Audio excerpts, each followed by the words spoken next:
Welcome to Angels and Demons Podcast 2, Season 1. This is Bruce VanFleet. Dear friend of mine, Bruce, so good to see you. Thanks for having me, man. Mr. Bruce is, like I said, our podcast is primarily for other people. It is to give reference to that life is hard. And when life is hard, it sometimes takes us to valleys that we don't know what to do. And my dear friend Bruce has a story that I hope really reaches out for other people. So let them know you are not alone in whatever struggle you are going through in life.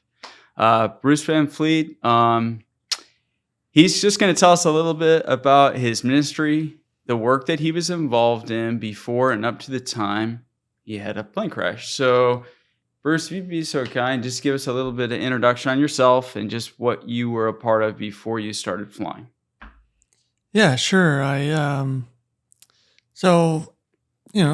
grew up, been a Christian most of my life, got baptized when I was about 10 years old, and always felt, I was called into like the helps ministry aspect, helping people. My parents were big advocates for that, and I kind of followed suit. And when I was trying to find my career shortly after I got married back in 2009, I was thinking about flying, and I wanted purpose for whatever I did, and I just prayed about it, and I just felt like God told me, you're going to use it as a tool to help others. And, there's a lot of stuff within that I could have done. And I knew nothing about missions aviation.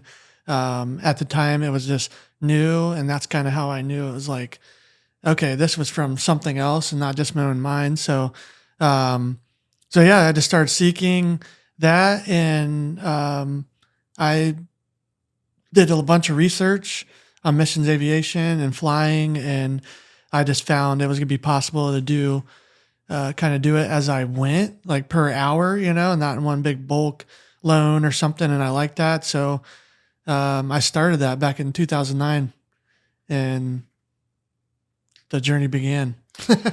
Can you give us just a little bit of preface to that? So like before you started in the flying ministry, what were you doing before?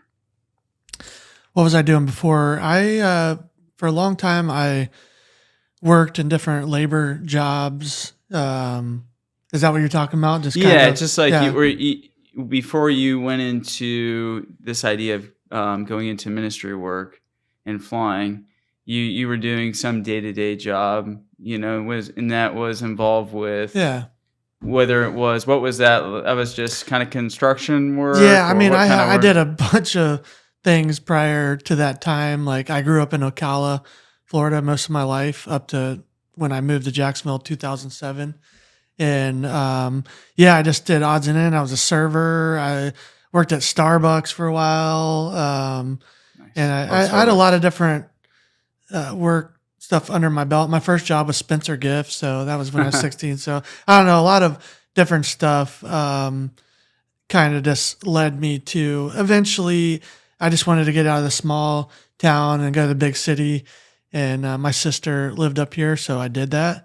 Moved up here in 2007, basically with nothing except just knowing her, and started working for a rock company called Reeds and Rocks at the time, building rock waterfalls, and getting paid nothing, but enjoying my job, building those. And eventually I met Jen, my wife at the time, or she became my wife later on, about 2 years later. But I kind of got back into church and was in the worship band and kind of dove straight back into that. I kind of walked away for God through some of my teen years, didn't really care about it. And obviously the seed was already planted there. So God kind of brought me back to that. And a lot of things started happening from that point. Yeah, so that was kind of the pre-point before you started the ministry work, which the ministry work with, I think you mentioned, what was the name of the ministry that I was working with? aviation. That was called. Yeah, that was called iTech. Okay. Um, And when you had that opportunity to fly with iTech, can you just tell us a little bit about what that was like starting with iTech? sure. So kind of how I got to iTech, year and a half prior when I started doing all this research and looking into this stuff, and I was already starting to fly, building in hours, and I was like, it's a prerequisite to mission flying or being out in the bush is you got to have your AMP, which is airframe power plant mechanic certificate. So I started looking like how could I get that still work? And, I thought it was very far fetched, but I filled out an application for iTech and they had an iFly program, which was an apprenticeship.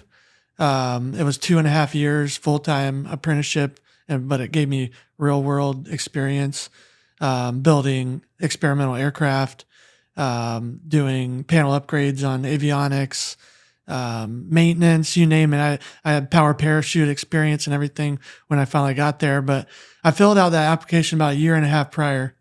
And one day I got a call. I kind of forgot about it. They didn't need anybody at the time, and got a call and from Jim Tingler there, one of the directors, and I was down there the next day, did a tour, made a video.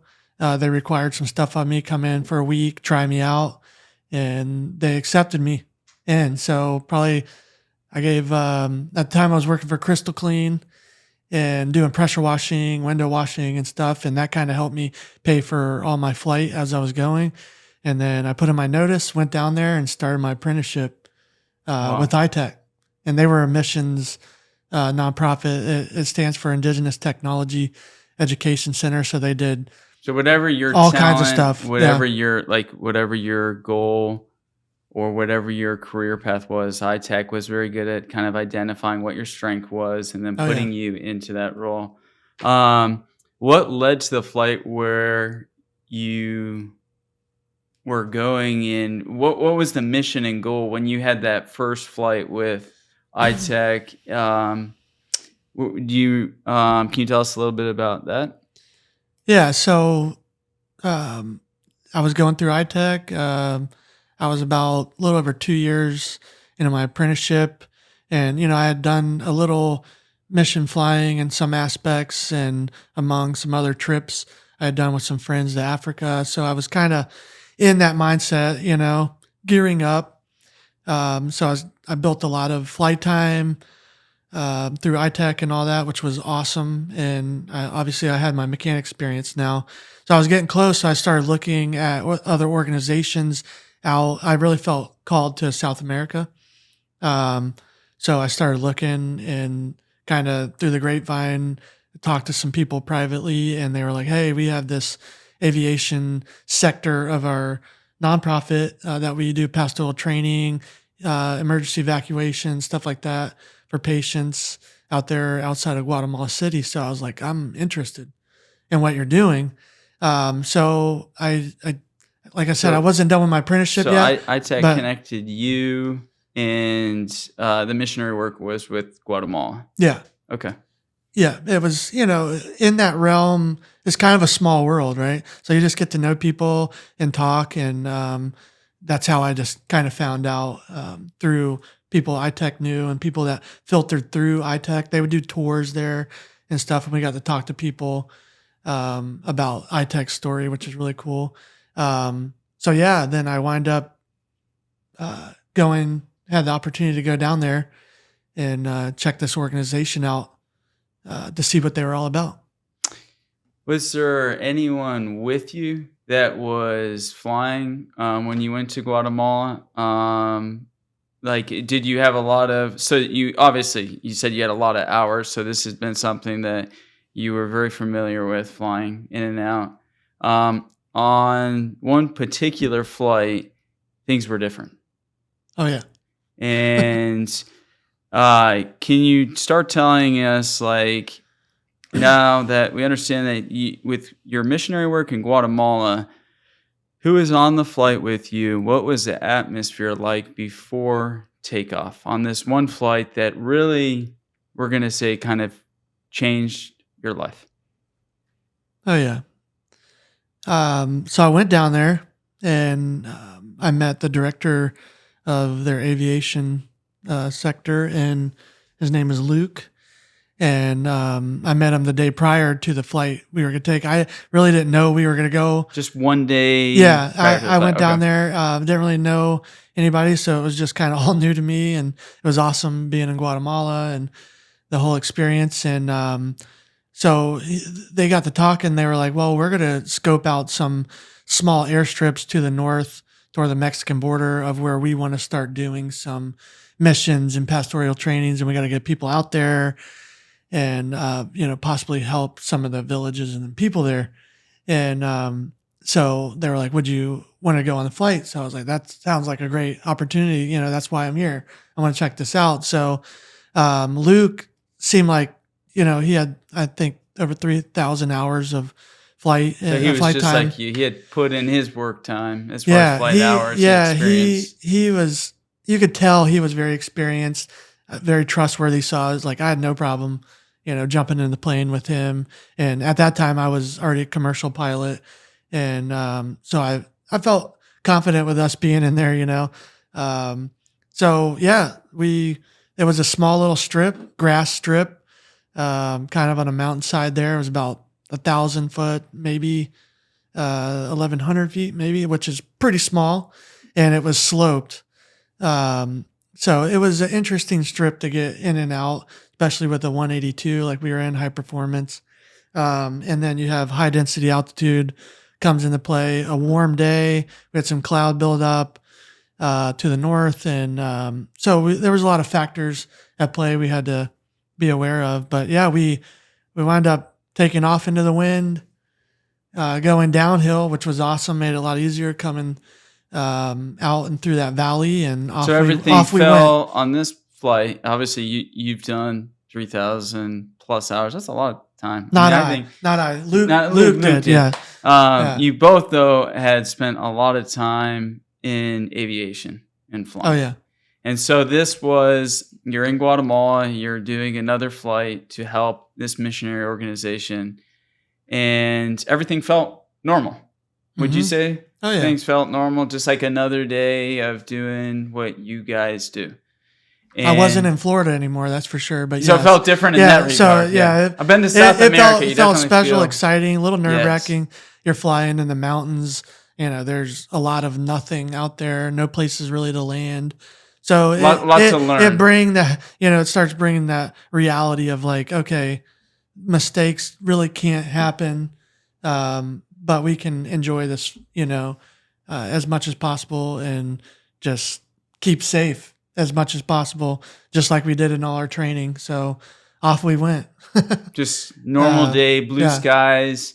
And then when you took off for that flight, do you remember anything at that particular moment on that day when you and Luke took off beforehand? We were just, we were excited to be together, talking, and just about the future and what was going on there and what they were doing. And also, we were talking to Guatemala City on the radio, and just making sure we had all our ducks in a row. And off we went. We climbed over the mountains and went down the other side and found our airstrips, and actually did a couple successful landings at those. Any livestock around in any of these areas? There was one. Yeah. So I was going to tell you, like you kind of, in places like that, you do a real low, fast pass, okay, to scope it out and scare away any livestock that maybe.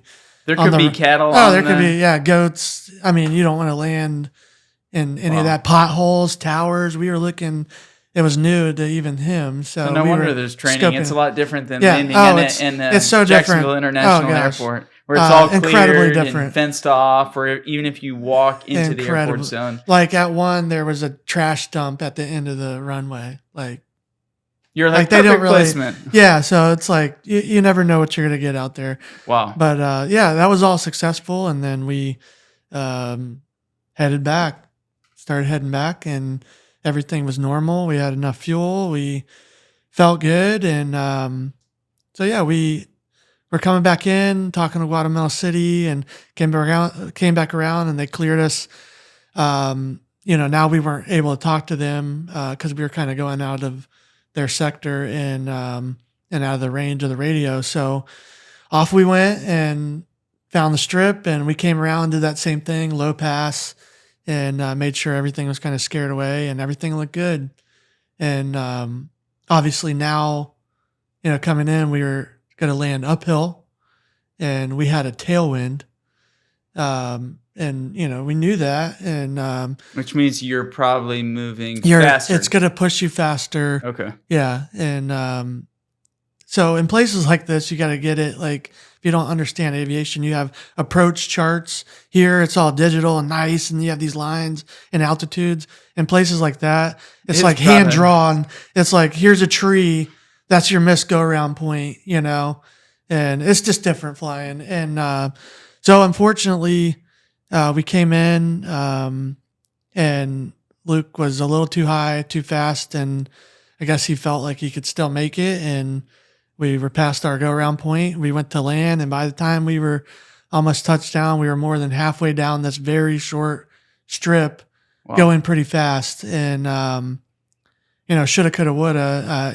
What did that we probably feel should like? have just landed and plowed the fence and been all right. But what did that feel like when you sensed on your landing? Because you both have done this so many times. When did you sense that something was not right? Yeah, I think, I knew, and I'm sure you did at that point. It was like, we missed our go around. We're just going to try to land. And when it wasn't working, it happened so quick. I mean, everything's zipping by. It's looking like a back car at crash. It. Like when you get into a car crash, it almost seems like it slows like, down, but it happens very quick. Split second. And so his instinct was to push throttle and try to climb out. And just because you're pulling back on the yoke and trying to climb doesn't mean you're going to climb. So density altitude was getting us on a warm day. You don't have the performance like you would here at sea level. So we're trying to climb, and here come the trees. So we plowed the trees, skimmed them. I think we lost our gear and probably our left wing strut. And I don't know if we caught fire in the air or when we made impact on the other side of the tree line. We kind of kept going and plowed the ground. And I guess, I got knocked out, obviously, from the impact. And so the impact probably lit the plane on fire. So, yeah, just kind of crash and burn. Like I said, it happened quick. There was a pretty abrupt hit and crash. And, and I woke up. I'm sure pretty soon. You were trying to escape as soon as that happened. Pretty soon after, I woke up and we were burning.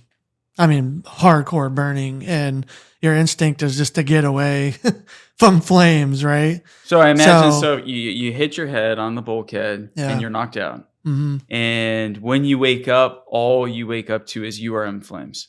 We were just burning.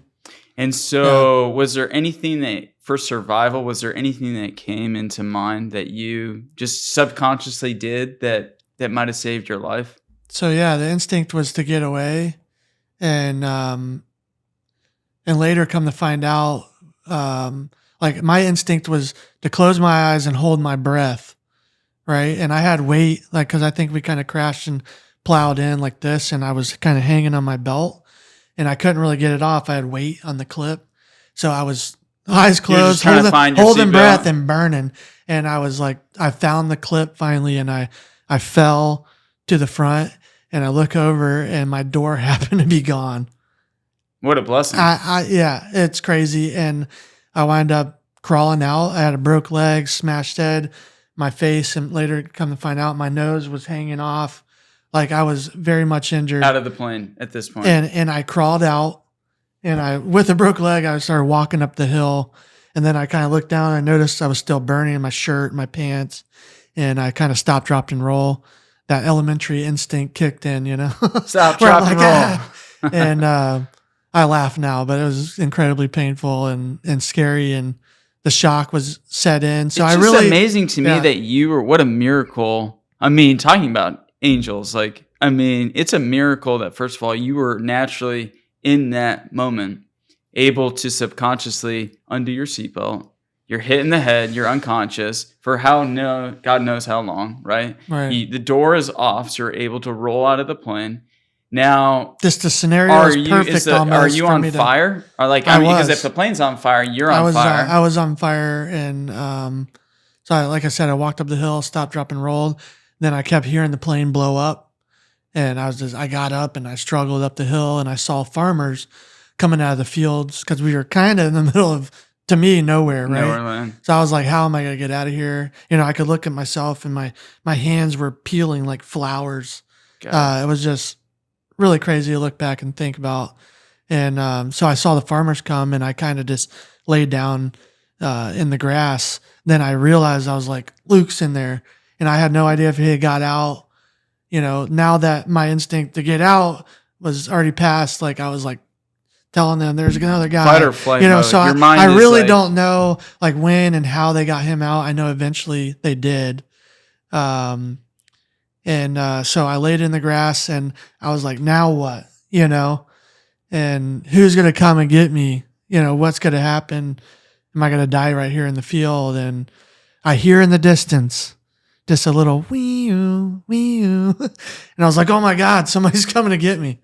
ambulance, like an ambulance song? Yeah. Like So I was just like, firefighter? just laid down and try to just get as comfortable as possible.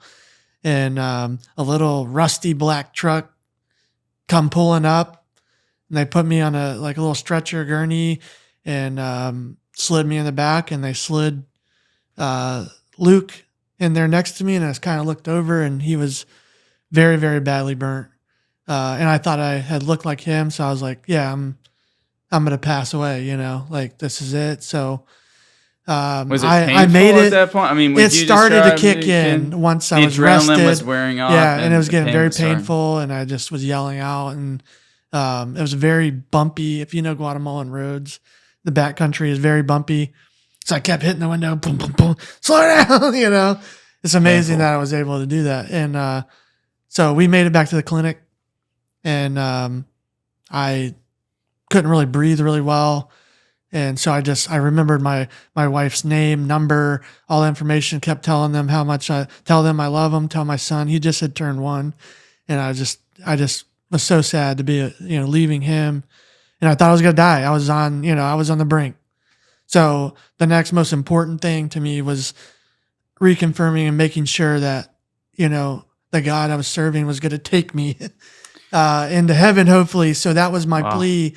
And just talking to God. And what were your thoughts in the moments? Were there any specific like scriptures or prayers that came to mind? And I don't mean to just say that lightly. Like, I mean, for the average person to understand what you just described is not really.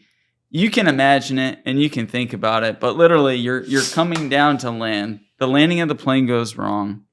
The pilot next to you looks burnt to the bone. You feel like, from what you're looking at, you are the same. The pain is kicking in.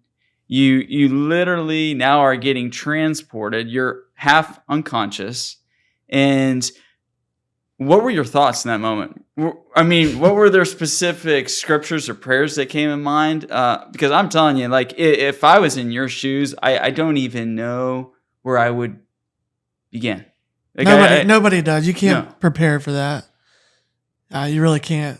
And like I said, I mean, no real specific scripture at the time. It was just a plea, talking to God. Because when you're about to die, you start thinking, about the stuff you hear about all the time, your mom and the people you love, and you just want to make sure, especially if you're spiritual, that you're going where God promised, that promised you were going to go. And that was the big thought. I just kept crying out to him and pleading for that. And then I was out. Wow. And then, so here you are, you're on your way. Truck picks you up in Guatemala. You're with Luke and you're driving. Your next moment was what that you remember? My next moment, I woke up like 2 months later in Dallas, Texas at Parkland, burn unit, one of the best. It's crazy that You remember I got anything there. in between? Because we went I from don't. Guatemala That's a whole nother story. Texas. Okay. For what I experienced while I was out for 2 months. Okay. We won't go into all that crazy stuff, but yeah. So I woke up not abruptly. It was just I was on a lot of medication, obviously induced coma. You're in a medically induced coma. Yeah, for almost Dallas, 2 Texas. months. Yeah. Wow.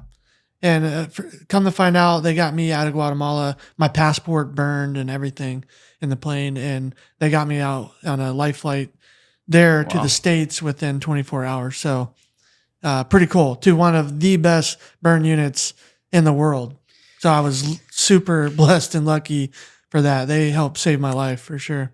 Now, you're not just someone that got burned. You're someone that, can you give, like, there's first degree burns, second degree burns. I've gotten burned just on the stove. Like, your body was to what percentage burned? Like second degree, third degree? Yeah, and up on some parts. Like my hand got burned basically down to some of the bone, and my tendons pulled back. You could see I was stretched my hand. So that 70% was like even more severe. burns? I don't even forget what they call that. So yeah, like third degree, second, third, and up into worse on my hand. About 70% is what they said of my body was And burned. you survived. You're here. Well, I'm here. Yeah. That's incredible. Yeah, they give me, so I forget how they calculate it, the percentage of burn, and they add your age or something. That's the percentage that you're going to die, basically, or survive. And it was like 110% chance that I was going to pass away. And, Wow. 20 years ago, people would have miracle. passed away because the technology's come really far to how they treat burns and infection and all that's pretty crazy. So yeah, I woke up. My first words, I saw my wife at the time and said, "I love you," because they thought I was going to be brain dead. I hit the bulkhead really hard. My brain swelled. My face, like I said, they sewed my nose back on and my face. The picture just of my face, it's incredible. I have my beard back and stuff. And then the rest of my body obviously was pretty badly burned from the left in my chest. So I woke up in a world of pain. So the physical and emotional recovery from this is something that I mean, I just like for 2.5 months, you like you said, it happens so fast. I've been in a few car accidents, and it's just a split second, and all you know is you're T-boned, you're out, and then you wake up in the hospital, and you barely remember anything, very little. But when you have, like you said, burns like that, there is a recovery process that takes place. Can you walk us through like a little bit just of what that recovery process was for you from when you woke up? So yeah, I'm talking, I look like a mummy. Like my hands didn't work. I had a trach in. I couldn't talk. I said I love you, but it was very, that I guess they could tell what I was saying, but I wound up having to eventually write stuff because they had a trach in me. And so there was that. I was just mummified basically in a world of pain. No amount of medicine could take that amount of pain away from you. Like I was on some heavy stuff, and it was just every day. And any burn survivor would tell you if you're gonna have PTSD, it was from hospital recovery, because of every day they have to unwrap you, clean you, and scrub you with 3 different things, your whole body, and then rewrap you up, and that was just torturous. It's like being tortured every day. I guess I personally don't understand that. When you say unwrap you and wrap you, meaning that the burn wounds have to be cared for in a certain way. Oh yeah, infection's a big deal. Okay, so when you have your biggest organ, right, is your skin, and when that's all open, you are prone to major infection. So what is the process they do to? So basically, you hear a metal cart rolling toward your room. Which you probably dreaded every day. Oh, at a certain time, you hear that little squeaky wheel. And I'm like, and anxiety goes up because you know what you're about to go through. And they put you on this really hard metal stainless steel cart, and you're burned, and they're trying to hold you by your burns. And it was just absolutely horrid. And they wheel you to a shower room, and there's about 5 to 7 doctors over you, and every day they injected me with I forget what it's called now, but it's basically they call it conscious sedation, so I could see what was going on. I was But not tripping. experience the I was pain. tripping hard. People looked, I thought I would die, and so I was going through that experience, and at the same time being scrubbed and clean.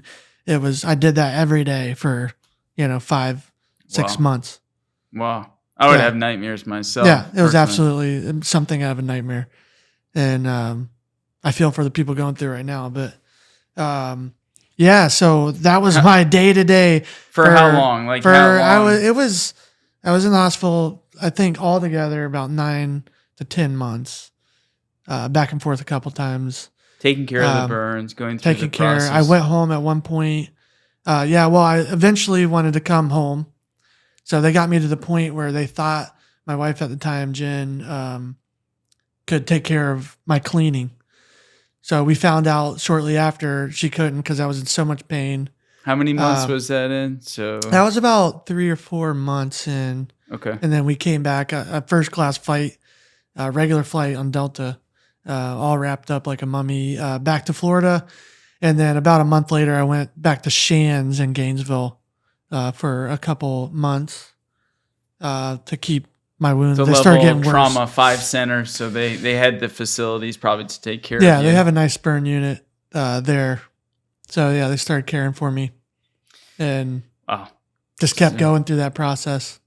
Unbelievable. Yeah, And it constantly felt like I was going backwards with burns. that's what I was just going to ask. Yeah. I said, how did you emotionally process the trauma in the weeks and months from that point? Like because here you are like in a state where you thought you were going to recover, and then you go back into a longer process of recovering. What a journey. We spent like literally a year now almost from this incident in a state of just recovery. Oh yeah, it was about 2 years of recovery with therapy and OT and all that. Big recovery, huge. And I had to learn how to walk again, feed myself, and you name it.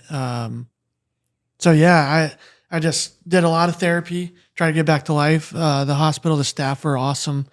And then I finally got out later to outpatient rehab and Brooks Rehab here in Jacksonville. Helped me out. And my big goal, they always ask, well, what do you want to do? What do you want to get back to? And I wanted to hold my son again because he just turned 1. Like I had no life with him yet. And I only got to see him a few times since the accident. And so everything was pushing a stroller with 40 pounds in it and picking up toys from under things. And that was all that I did all day long, every day. Gave you life and encouragement. Yeah. And I don't even think my son knows. He was kind of my hero in a way, because that was a big thing to get back to. Because I had a choice a few times that my body felt like I was going to give out. Either I was going to live or I was going to die. I had to make the choice.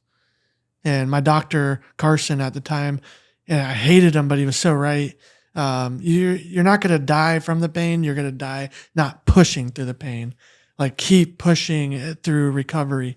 And so I kept doing that. That was the hard way. And well, I made it out. You had a 110% chance they gave you of death. So not 100%, 110% chance of death Bruce had. And he fought mentally and physically just for the love of his son and family to be able to be here in front of the camera today to share the story. It's really emotional for me, Bruce. I mean, it's to be able to just have that love and care for your family where there were probably moments you wanted to give up.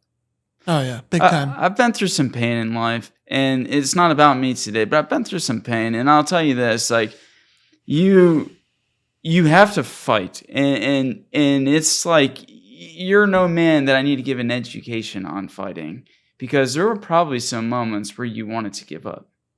Big time. Oh yeah, man. And here you are today, and you're working. You're not only just working, but you're a director of aviation at an airport. And there's people that, to me, what strikes me the most is they haven't been through any of this, and that you're probably outworking them, just because you are built differently, and God bless you. Well, thanks, man. Appreciate It's that. just incredible to be at the point you are. I would have natural resentment because you're doing missionary work, and while you're doing missionary work, you are going through this traumatic trauma. I would be angry at God. My natural instinct would be like, God, why are you doing this to me? I am serving you. I'm taking up my time. I could be spending my money doing anything. And here you are taking your time from your family, taking your resources, and you're giving it back to other people. And you have a traumatic plane crash that results in the pilot dying and you having 110% death. You fight through it. And now, during the recovery, there were moments when you felt either God's presence or his absence. And right now, and you don't have to go into every detail, but where do you feel like you are with God now at this point?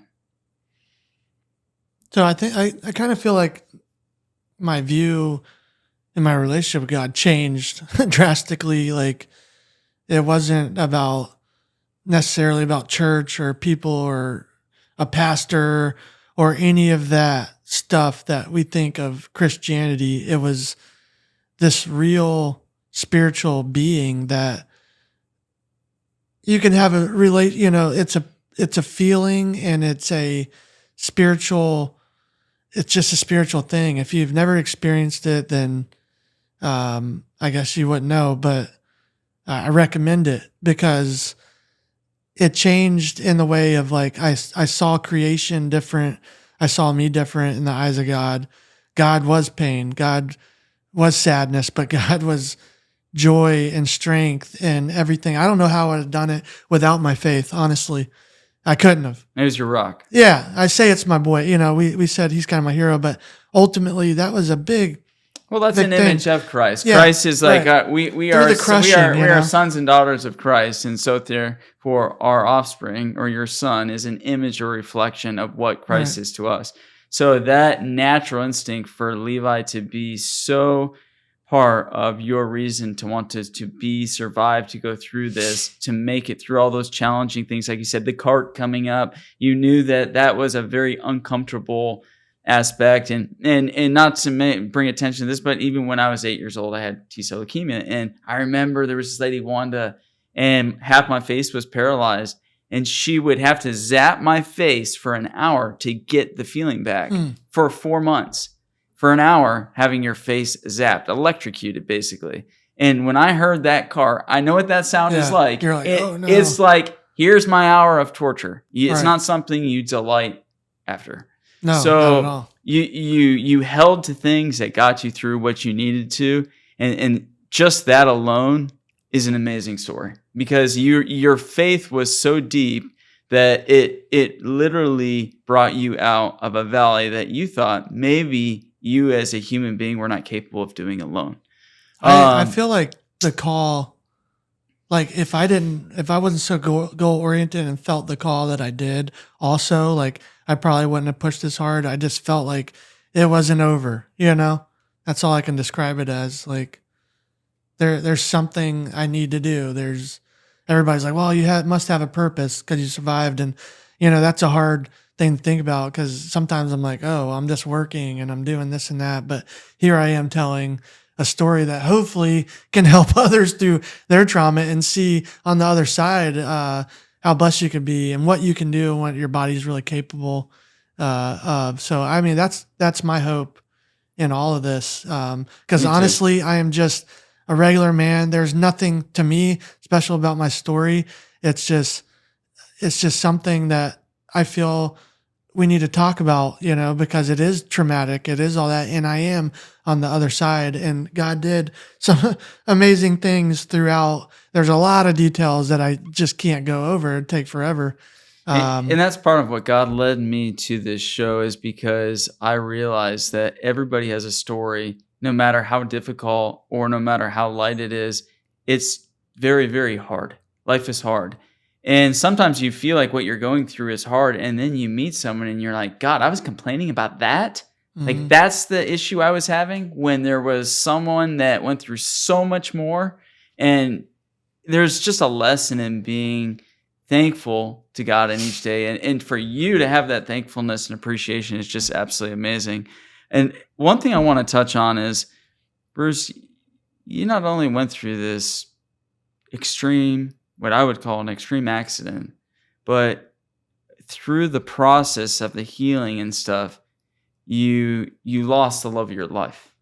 And you've mentioned Jen several times, but you ended up separating. And can you go into a little bit of what that emotionally did to you from the crash incident, you going through that? There's obviously a bonding experience when you go through a traumatic situation. Someone's caring for you. You're spending a lot of time with them. Right. And then your rock or your better half or your whatever you say, your other half is then what happened there? Because I know that talking with you, there's something that happened where there was a division between you and your wife. So, not to go in like super detail, but so yeah, I mean, it was also traumatic for Jen as well. In my family, you know, they all have their own story throughout this that they could write, you know, and they have their experience. You know, I'm a son. My parents almost lost their son, and I was a husband and I was a father, and they almost lost me. So there's multiple aspects to this, but for Jen, you know, I can't speak for her, but she went through a lot for my recovery. It was not something any other spouse would ask for, you know, and I understood that, and it was a lot to ask of her to help me through my recovery and all that it was that came with it. But we had been through a lot in life, and I felt our life already was sort of a testimony. We had so you couldn't have done it without her. Yeah, you couldn't have done it without her during that. No, point. there's no way. And you know, if you asked anybody, we were just an amazing power couple, you know. And we had lost our daughter Shiloh back in 2013. Wait, you lost your daughter? Yeah, through some complications after birth, and that really was treacherous. You know, lost a huge piece of our heart and soul over that, and it changed our whole world around. And just coming out of that and the changes we had to make and the things we did and all the emotional state that we went through, it was amazing that we made it through that, you know, together. Plane crash, divorce, losing those your daughter. weren't the time events, but yes. But they happened. They happened. Yeah, I mean, like you're talking about we were trying to devote our life to a godly thing, right? And constantly just the big things that you would never want any to happen to you or anybody else kept happening. It happened to us. And yeah, go to back, you know, I was angry at God. I was confused as well. Well, you had the right to be. Like Job in the Bible. God and I had, in my mind, had it out, man. Yes. I was so confused. Yes. What have I done wrong? To or deserve am I this? not good enough? Just think of all the gamut of emotions and questions you would have. Did that play any weight on just like, take me, let me go? Like, if you're gonna beat me up this bad in life, where I'm burned all over, my life has changed, I'm divorced, the love of my life is gone, my daughter died. Why? What's the point of living life? Did you ever get to a point where you're just like, finita, as they say in Italian, enough? Oh yeah, plenty of times I was just like, yeah, well, I'm done. And he says not a testament. I was like, well, then give me a sign. You know, I went through all that, and I just got a lot of silence. And but then, you know, I kept pushing forward. I just felt something in me, a call, and I was here for something, and I still really, the light's trying to shine on whatever that is, and I'm sure I'll know what it is when the time comes. But for now, it's just a testimony. You know, I'm just a vessel. You're not a testimony. You're a walking miracle. You're a walking miracle. And beyond a testimony. And I'll use that, and I'll do this. You know, if I need to do this and I'm asked to do this, sure. Like, this is part of my recovery still. I'm always going to be in recovery from what I've went through in life, you know, and I probably will have more to come. And yeah, why, the question is why do I keep following God? Because I don't think he did it to me. I think there's a lot of things set in motion, and we have the beautiful thing of free will.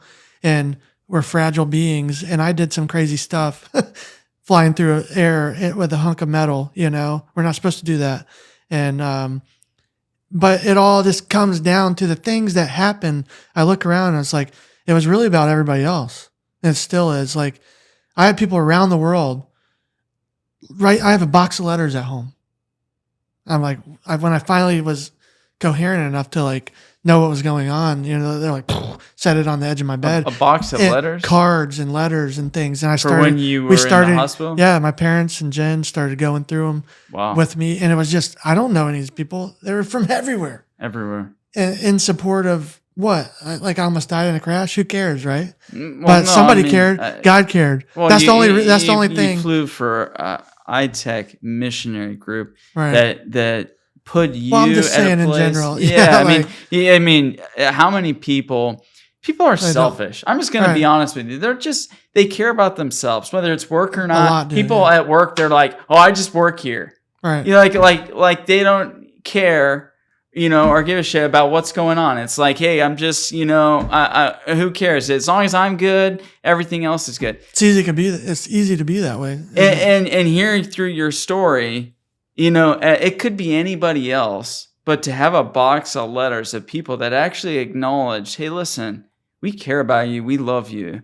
And I love you, Bruce. I mean, I'm telling you what. Time. I mean, it's a very convicting story. I had 2.5 years as a kid. I went through cancer and chemo and radiation. There were a few times I said, I'm not going to do this any longer. Right. I didn't have a vein where they could put a needle in.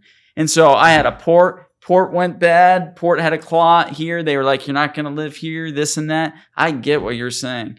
And you meet people that are 10 times more healthy, 10 times better than you.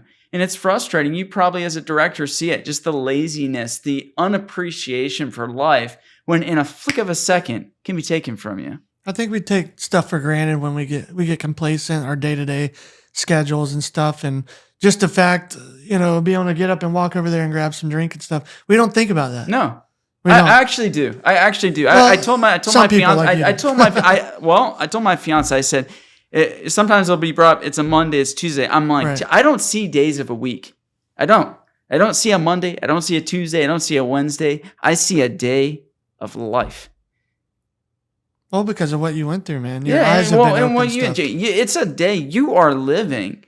And we are here unselfishly just to help other people, to let you know whatever you're going through, whatever trial, whether it's a personal loss, a family loss, depression, mental health, we want to let you know that we are creating a platform so that you can realize, like Bruce here, he's been through hell and back, has every reason to give up on life, and he chooses to press on, share his story, so that you and other people have the opportunity to realize that there's hope. There's hope. On the other side, and things will change. Yeah, you're seeing that through this dark moment. Your perspective about life, I'm just going to ask, I already kind of know the answer. It's different. Your perspective of life, where you sit right now, is different. Yeah, it's a growing thing. Yeah, it's changed a lot.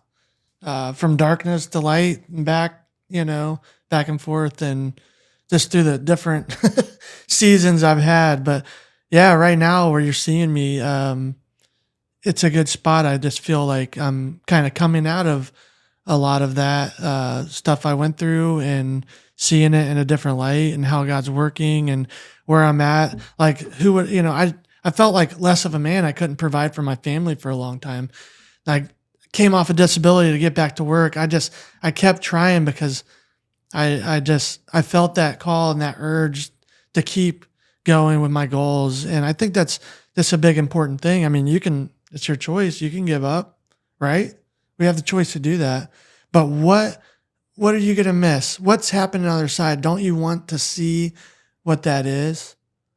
Right? I think we all do. Your son, you wanted to see him grow old. You wanted to see him grow into a man. You wanted to be a part of that. Yeah. And whether it's whether he now is at the age where he can come around and you're putting a part on the airplane or whatever, the joy that brings you is probably more than anyone that doesn't have kids probably cannot explain. Right. You probably wake up each day and your life is unselfish of what can I do for Levi? And that's what Christ does for us, I feel like, is he wakes up every day. As long as we extend to him, he is always there for us. And so I'm going to ask just like, what would you say to someone that's going through extreme suffering, that extreme loss, to where they feel hopeless, to where they feel like they're at the end of whatever they are at and they can't go any further after going through literally hell and back? What would you say?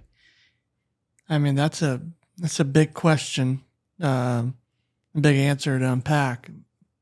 In the simplest terms, it doesn't have to be simplest terms. You know, if I sat here and looked out the window every day, the weather changes, everything, the scenery changes, a building would be ripped down. Nothing's going to ever be the same for long. And you could just sit there and watch, or you could sit there and go out and help the change or make the change too. I would say, if you think it's impossible now, it will be possible, but it just takes, keep stepping, keep moving one day at a time. And it's so hard. And I know it's so easy to say, but from experience as a burn survivor and feeling like I moved back constantly, backwards, here I am, healed up finally. And it took pain and endurance and sadness and happiness and joy and all the things to get to where I'm at. And I'm still going. Like, I'm not perfect. You're not seeing me in a perfect spot, and I never will be. But nobody is right? perfect. We can but sing look a how song. Beautiful this is. Like, Nobody Vincent is and I, perfect. We have claimed back our friendship after all these years. Like, we didn't see. So there's just cool stuff that happens, man. And you never know what's going to happen. Failures but I can are tell you it only gets better. lessons learned. Failures Right. are only lessons learned. So we understand that the difficulties of life are only opportunities where we learn something, where we grow in understanding. And you might have gained 40 years of growth by this incident, meaning it might have taken you 40 years as a normal person to see what you've grown and realized in the last 3 or 4. And you know what? I'm a gambling man, and I would put every dollar of my money that if through this experience, things have changed in your perspective of what growth means to you and what life means to you. So, that's something that, what would you say to someone going through deep suffering or loss who feels like God is silent? You're essentially saying there are seasons. Do not lose heart. Do not lose strength. Keep fighting, because God is not silent. There are some times where he just wants you to see you fight. And just like Bruce wanted to give up through plane crash, being burned, the process of going through having all of those burns healed, the preparation, all of that goes through that, he's still here and he still has hope, love, and life moving forward. Anything to add to that? Like, I mean, is there anything else that you see as extreme value that when you wake up, you see just life different? I mean, we're spiritual beings having an experience here in the flesh, and we get a chance at it. And you can make it as horrible or as pleasurable as possible, but no matter what, it is what it is. And God's in it, no matter if you like it or not. And so go out, have fun, make goals, do something, risk it all. Like, you'll make it back. You'll make your money back. We're also just worried. Take that trip. Do that experience. I was talking to a couple yesterday. They waited 65 years to plan all their adventures. Right. And then right as his retirement, hits his head on the toilet and dies. Right. And I'm thinking, like, you don't know, man. Yeah, you don't know what today. And that's what I'm saying. Every day is a gift. We plan our weeks, our months as if, we have control over it when we really don't. Right. You get in that car, you drive out, anything can happen. Right. So, true. Through this, I know personally that you mentioned one thing, that music was something that meant a lot to you. Mm-hmm. And it still means something to you. Oh, yeah. And music is so powerful. And you were a phenomenal guitarist. And through your hand, you're not able to play the guitar quite Good like you enough, could yeah. because of the burns. But you Yeah. can play an instrument that you made a stand for that is Mhm. amazing, and I want you to play it. Oh, not right now. Come on, but no, yeah. we're going to do it. But We're going to do it's it. called the hand pan. It's called the hand pan, and now Bruce is going to give a demonstration. Give us a few moments here, and Bruce is going to bring the He's hand gonna put pan me on the over. spot even Bruce is more. going to bring the hand pan over here, and we're going to play some music. Hand pan time. Here we are. Are you ready for this?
Wow.